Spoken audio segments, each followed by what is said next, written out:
বন্ধুরা আপনাদের সকলকে আমাদের চ্যানেলে স্বাগত জানিয়ে প্রথমেই আপনাদের জানিয়ে রাখি আজ খড়গপুরের সভা থেকে দেশের প্রধানমন্ত্রী প্রথম রাজ্যের শিক্ষক সমাজ এবং যুব সমাজকে নিয়ে খুব গুরুত্বপূর্ণ বার্তা দিয়েছেন। তিনি জাতীয় শিক্ষানীতি, এই মুহূর্তে সবচেয়ে ইম্পর্টেন্ট বিষয় শিক্ষা জগতে জাতীয় শিক্ষানীতি নিয়ে প্রথম তিনি বার্তা দিয়েছেন, প্রথম গুরুত্বপূর্ণ কথা বলেছেন। কি বলেছেন, কি জানিয়েছেন আপনাদের সকলকে শোনাবো। এবং চ্যানেলে নতুন থাকলে অবশ্যই আপনাদের সকলের কাছে রিকোয়েস্ট, চ্যানেলটি সাবস্ক্রাইব করুন এবং ভিডিওটি শেষ পর্যন্ত দেখুন। पश्चिम बंगाल में शिक्षा की क्या स्थिति है, एक खड़गपुर के लोग बहुत भली भांति जानते हैं। शिक्षक भर्ती के नाम पर यहां का युवा कोर्ट कचहरी के चक्कर लगाने के लिए मजबूर है। भर्तियों के लिए जो बोर्ड, जो कमीशन बनाए गए, उन्हें भी टीएमसी काडर के हवाले कर दिया गया है। बहनों और भाइयों, शिक्षा को लेकर दीदी और उनकी पार्टी की सोच का एक और उदाहरण आज मैं आपको देता हूं। हमारे देश में 3.5 दशक के बाद, यानी करीब 35 साल के बाद नई राष्ट्रीय शिक्षा नीति लाई गई है। पूरे हिंदुस्तान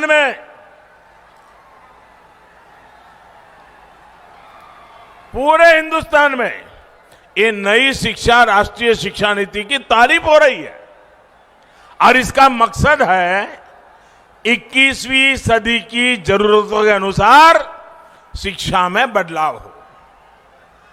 राष्ट्रीय शिक्षा नीति में शिक्षकों की ट्रेनिंग से लेकर स्किल अपग्रेडेशन तक अनेक प्रावधान किए गए हैं और इसकी एक प्रमुख बात है स्थानीय भाषाओं में पढ़ाई पर बल।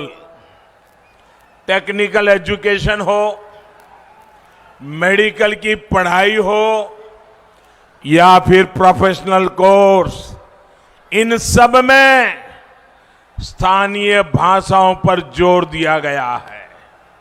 हम चाहते हैं कि गांव और गरीब का बच्चा और भी आसानी से डॉक्टर, इंजीनियर, मैनेजर, किसी कंपनी का सीईओ बन सके। आप मुझे बताइए भैया, गरीब का बच्चा भी डॉक्टर बनना चाहिए कि नहीं बनना चाहिए?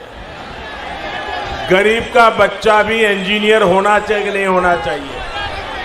गरीब की बेटी भी अपने सपने पूरे कर सके, ऐसी व्यवस्था होनी चाहिए कि नहीं होनी चाहिए? लेकिन भाषा के कारण उसके सपने चूर चूर हो जाते हैं। हमने कहा है गरीब का बच्चा भी डॉक्टर बन सके, उसलिए उसकी भाषा में हम पढ़ाएंगे और उसको डॉक्टर बनाएंगे। लेकिन दीदी को तो इसका भी विरोध है। दीदी की सरकार नई राष्ट्रीय शिक्षा नीति को लागू करने में मना कर रही है, आना कर रही है। दीदी को पश्चिम बंगाल के लाखों युवाओं के भविष्य की, उनके कैरियर की कोई चिंता नहीं है। मैं बंगाल के नौजवानों को भरोसा देता हूं, मैं बंगाल की माताओं बहनों को भरोसा देता हूं, मैं बंगाल के दलितों को, बंगाल के आदिवासियों को, बंगाल के पिछड़े लोगों को, बंगाल के गरीब लोगों को आश्वासन देना चाहता हूं। अब दीदी को बंगाल के युवाओं के भविष्य के साथ नहीं खेलने दिया जाएगा।